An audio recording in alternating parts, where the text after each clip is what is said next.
سلام من برگشتم با یک قصه دیگه.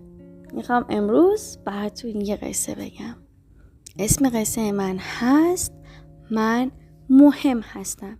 نویسنده این کتاب خانم لوری رایت هستن و انتشارات مهرسا اونو چاپ کرده. بریم قصه ما چی. اسم من آلیسه و من مهم هستم. صبحها که از خواب بیدار میشم و هنوز خواب آلودم میرم توی رخت خواب مامانم.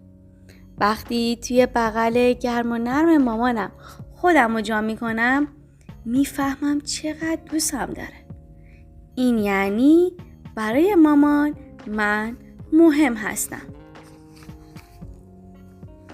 بعد از خوردن صبحونه یادم میره که ظرفای کثیفم رو توی ظرفشویی بذارم.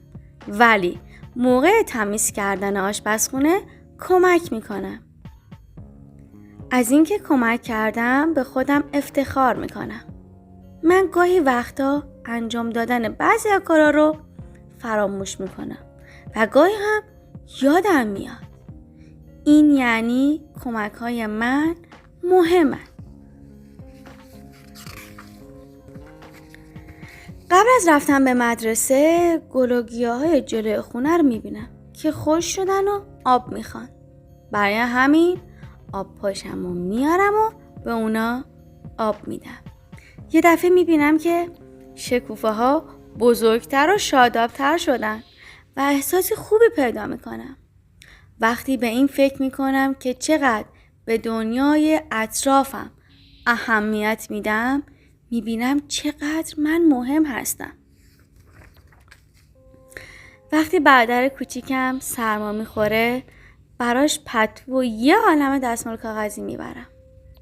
او احساس آرامش و راحتی میکنه و به همین خاطر من خیلی خوشحالم. به نظرم مراقبت کردن از دیگران خیلی مهمه. پس مراقبت کردن من از دیگران اهمیت داره.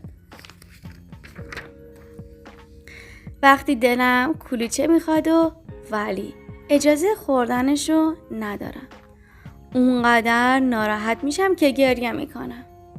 برادر کوچیکم برام پتو میاره، بغلم میکنه و به من حس خوبی میده.